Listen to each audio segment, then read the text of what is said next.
plummeted down through that weird sky towards a great turbulent ocean that roared and swelled.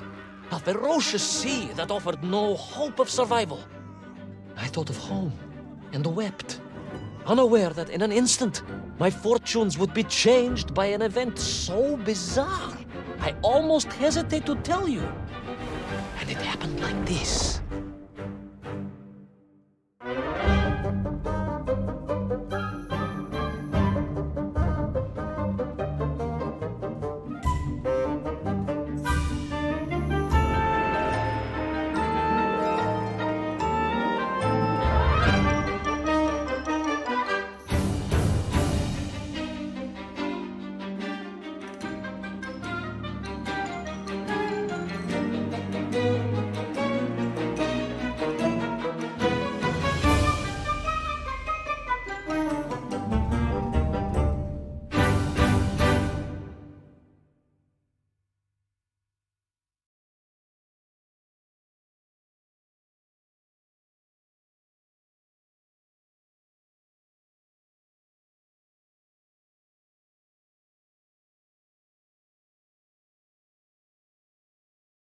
A giant whale? It was huge, General. You were swallowed by a giant whale. Yes, General. You look remarkably well for a man who was swallowed by a whale. I am blessed with a strong constitution, General.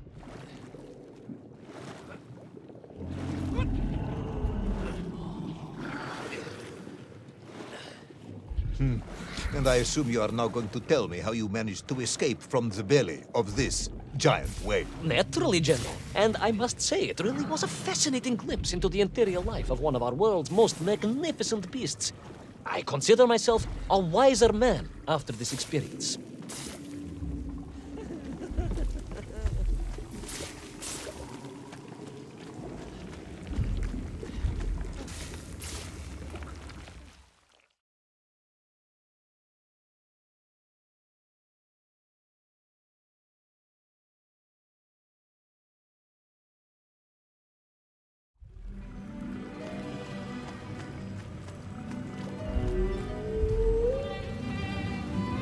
An extraordinary place, General.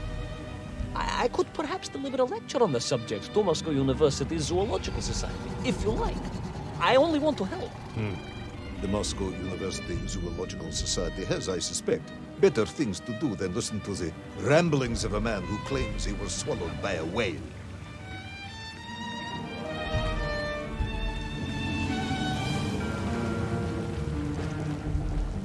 That is a shame, General. People can be so closed-minded. I, on the other hand, had little choice but to hear you out.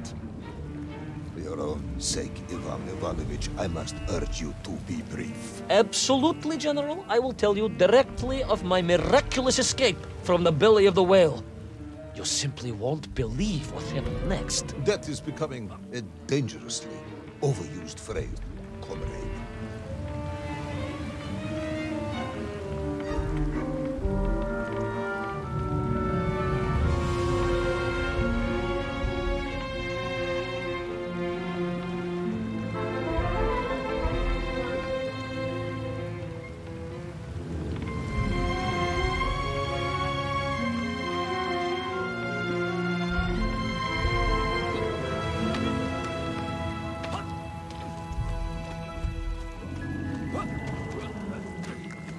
And so I found myself deep within the whale's organs. A strangely beautiful place. A sort of fleshy wonderland. A glade of polyps and globules. A landscape as awe-inspiring in its way as the forests and mountains of Altai. Oh, a home, General, that I yearned and longed for and only hoped, as I hope now, that I might one day see again. I think we're all longing for home at this point. Oh, with warm slippers, a mug of steaming Sbitzin, and a roaring fire. Not far from home, trapped inside a monstrous fish with only the strange and evil-looking worms that infested its gut for company. With only one's dedication to one's country and mission to keep one from falling into despair. But no, General, I could not. I had to escape, to find little Orpheus and my way back to the surface. and home.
Worms, you said.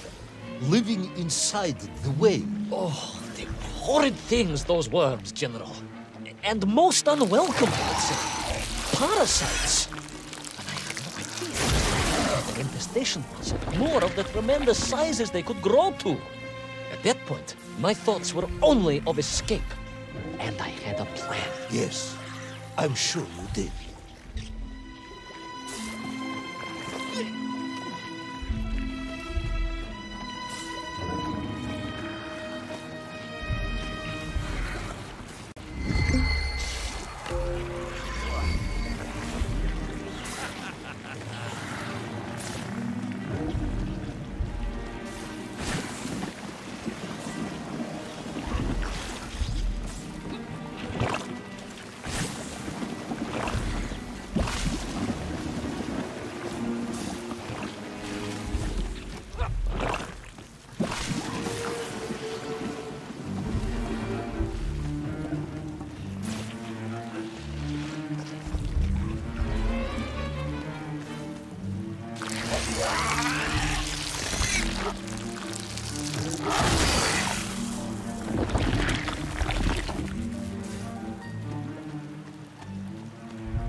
Worms, they made your Nigirayatni whale sick.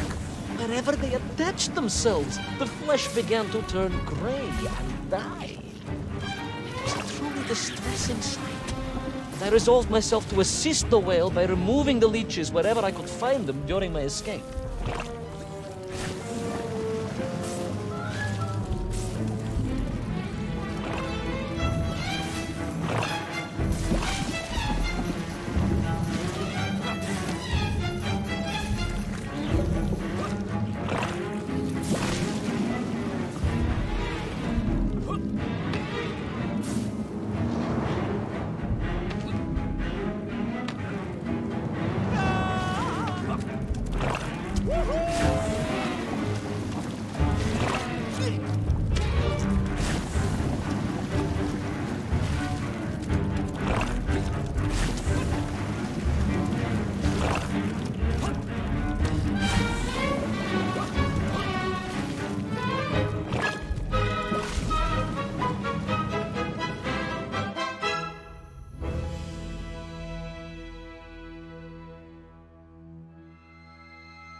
In my mind, it was a simple plan, General.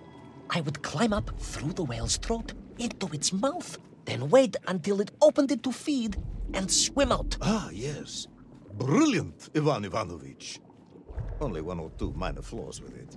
For example, Did it not occur to you that the whale would likely be deep underwater when it ate? We brava, General, but I am a strong swimmer.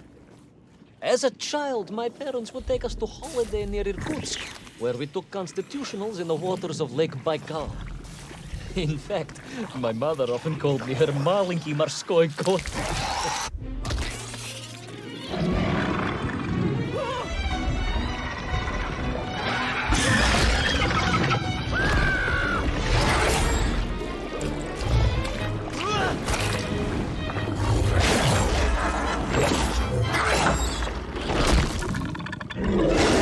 A giant worm for a giant whale, huh? At the risk of repeating myself, it was huge, General. The Moscow University Zoological Society may be interested after all.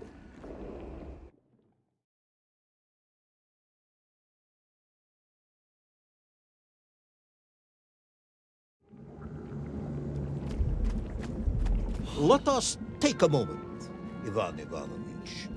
Your ridiculous plan to escape through the mouth of the whale failing, you would now have me believe you had embarked on some misguided crusade to free it of the worm infestation. To what end, exactly? When one suffers, we all suffer, General.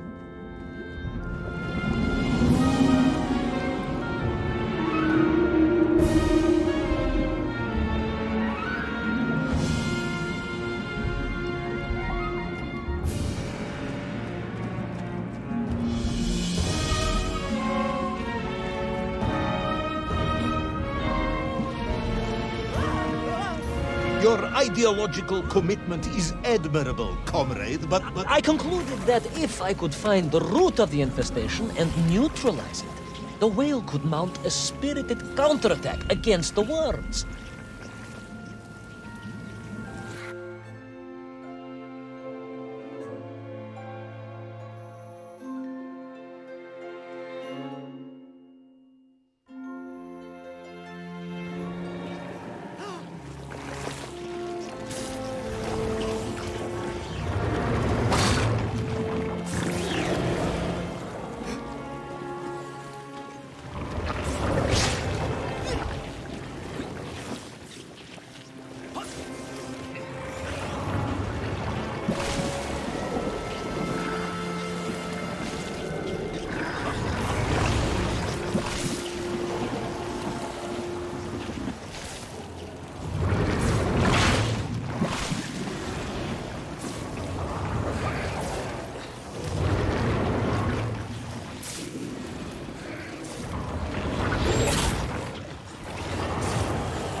And then, victorious, the whale would surface to expel the remaining poisonous muck and slime from its body.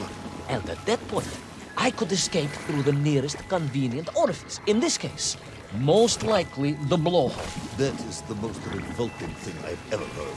General, we are Russians. We have withstood the sheer force of nature and history and emerged triumphant. An expedition through the nasal sphincter of a gargantuan whale is nothing to us.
I suppose you would have me believe that the whale was grateful to you.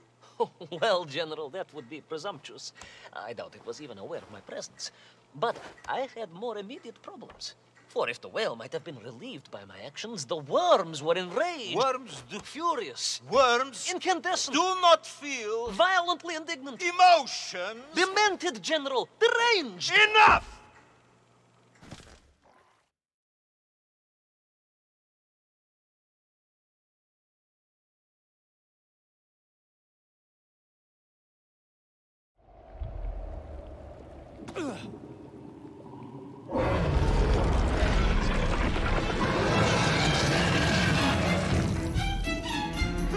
Where is little Orheus? Where is my boat? Unless you are trying to die, the whale swallowed that as well. No, it is not, General. That would be absurd.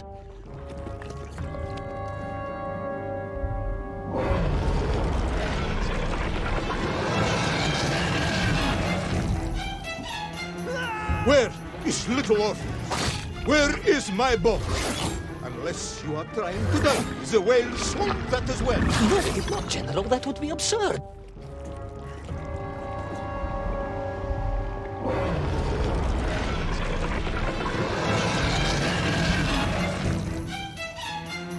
Where is little Orheus? Where is my boat? Unless you are trying to die, the whale swallowed that as well. No, it did not, General. That would be absurd. No, Ivan Ivanovich, you are absurd. Your story is absurd. This whole ridiculous fairy tale is absurd.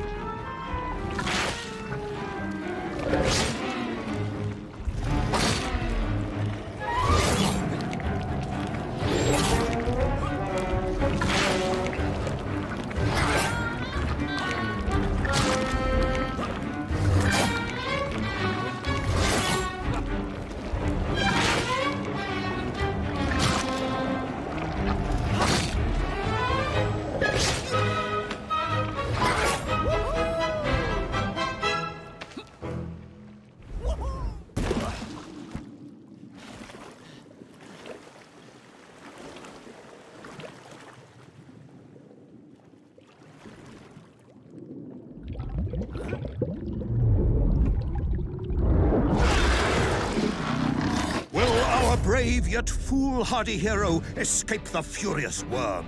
Will he be doomed to spend his days trapped in the innards of a bad-tempered cetacean? Where is the whale swimming to in such a rush, and what will it do when it gets there? Is the general about to lose his temper and order the cosmonaut shot? All of these questions and more must surely be answered in the next exciting episode of Little Orheus!